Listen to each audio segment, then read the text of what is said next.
Saudara-saudari terkasih, selamat pagi. Salam jumpa lagi dalam Sabda Siap Saji Minggu 13 Desember 2020. Harap Anda semua sehat pada hari Minggu Advent ketiga ini. Dalam nama Bapa, Putra, dan Roh Kudus. Amin. Bapa penuh kasih, kami mengucap syukur kepadamu karena hari ini kami memasuki Minggu Advent ketiga, Minggu Advent Gaudete, gembira, sukacita karena semakin dekat kelahiran putramu. Maka berkatilah kami dalam persiapan menerima putramu dalam hati kami. Biarlah hati kami menjadi bersih melalui sakramen tobat yang kami akan ikuti. Biarlah pikiran kami menjadi polos, tulus hati kami. Dan kami siap untuk menerima semuanya dalam sukacita. Demi Kristus Putramu dan pengantara kami, kini dan sepanjang masa. Amin. Tuhan bersamamu dan bersama rohmu. Inilah Injil Yesus Kristus menurut Yohanes. Dimuliakanlah Tuhan. Datanglah seorang yang diutus Allah, namanya Yohanes. Ia datang sebagai saksi untuk memberi kesaksian tentang terang, supaya oleh dia semua orang menjadi percaya. Yohanes sendiri bukan terang itu, tetapi ia harus memberi kesaksian tentang terang itu. Dan inilah kesaksian Yohanes ketika orang Yahudi dari Yerusalem mengutus kepadanya beberapa imam dan orang-orang Lewi untuk menanyakan kepadanya, "Siapakah engkau?" Yohanes mengaku dan tidak berdusta, katanya, "Aku bukan Mesias." Lalu mereka bertanya kepadanya, "Kalau begitu siapakah engkau?" "Elia." Yohanes menjawab, "Bukan." Maka kata mereka kepadanya, "Siapakah engkau?" Sebab kami harus menjawab kepada mereka yang mengutus kami, "Apakah katamu tentang dirimu sendiri?" Jawab Yohanes, "Akulah suara orang yang berseru-seru di padang gurun.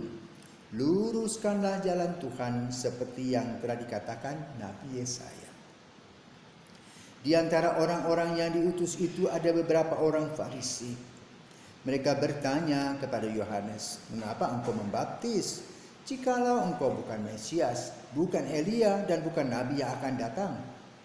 Yohanes menjawab kepada mereka, "Aku membaptis dengan air, tetapi di tengah-tengah kamu berdiri Dia yang tidak kamu kenal, yaitu Dia yang datang kemudian daripada aku.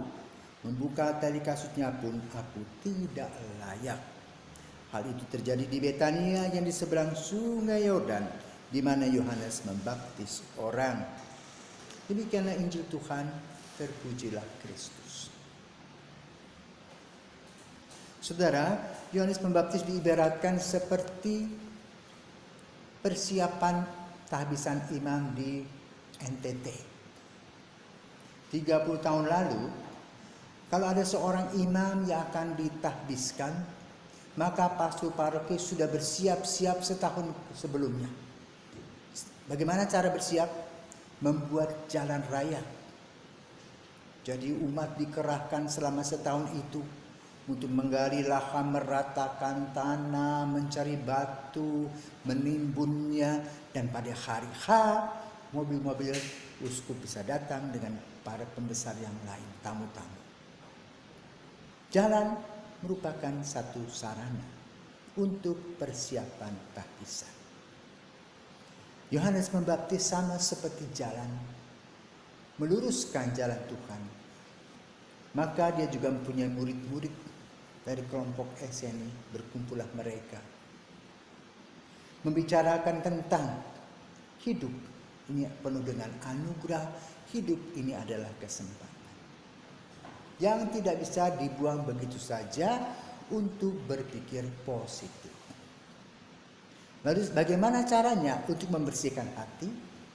Maka kemudian dia membaptis agar orang kapok dan dicelupkan kepalanya ke dalam air, dan sesudah itu muncul kembali di permukaan air sebagai manusia yang baru. Namanya orang yang berani. Kenapa?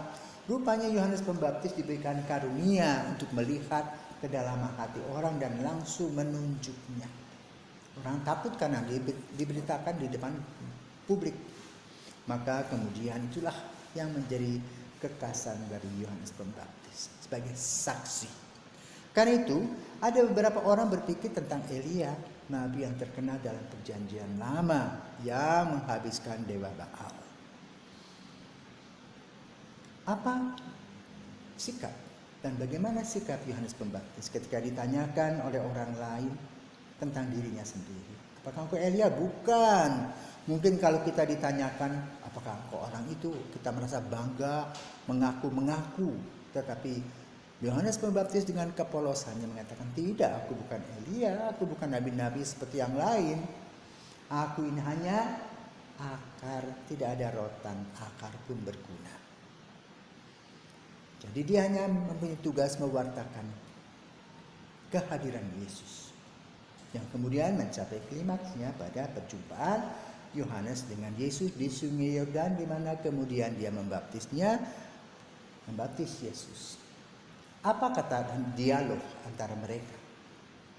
Ketika Yesus mengatakan, ayo aku juga dibaptis, makin ditenggelamkan. Dia katakan, mana bisa, aku membuka tali kasutnya pun aku tidak layak, tidak berani, bagaimana pegang kepala. Jadi kemungkinannya Yesus tidak dicelupkan seperti yang lain. Dan dia mengatakan, aku membaptis dengan air untuk pertobatan. Maka Yesus tidak ditenggelamkan karena tidak memerlukan pertobatan. Maka lalu setelah Yesus dibaptis, muncullah gambar merpati dan mengatakan, inilah anakku yang kukasihi, kepadanya lah aku berkenan. Maka gereja Katolik kemudian mengatakan, itulah sakramen baptis, di mana Roh Kudus menerangi setiap orang yang dialiri oleh air karena iman, harapan, dan kasih. Yohanes telah mempersiapkan Yesus. Dan memang hanya beberapa saat setelah Yesus dibaptis di Sungai Yordan, mungkin 1-2 tahun kemudian, Yohanes Pembaptis ditangkap, dipenggal kepalanya oleh Herodes karena peristiwa Herodias yang menggambarkan kepolosan, ketulusan, kejujuran, kedisiplinan, dan tanggung jawabnya sebagai saksi. Saksi adalah orang yang melihat semua perbuatan Yesus. Berbahagialah orang yang bisa melihat dengan hatinya. Kenapa? Kalau kita berbicara dan melihat dengan hati, kita akan bisa melihat bagaimana karya Tuhan senantiasa datang dan memberikan kepada kita aliran kasih-Nya setiap hari, seperti yang dialami oleh Yohanes Pembaptis.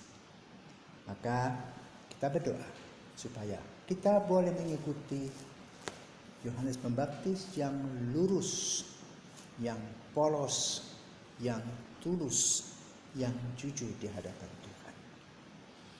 Marilah kita berdoa. Bapa, terima kasih Engkau telah mengutus Yohanes Pembaptis yang membuka jalan bagi Yesus, bagi pewartaan keselamatan. Ia telah mengorbankan hidupnya untuk kebenaran dan mendapat akibat dari kebenaran itu, dipenggal kepalanya. Ia telah tiada, tetapi namanya tetap harum dan menjadi contoh bagi kami. Karena itu berkatilah kami semua untuk dapat mengikuti dan saksi hidupnya, menjadi orang yang meluruskan jalan. Demi Kristus Putra, mendampingi antara kami kini dan sepanjang masa. Amin.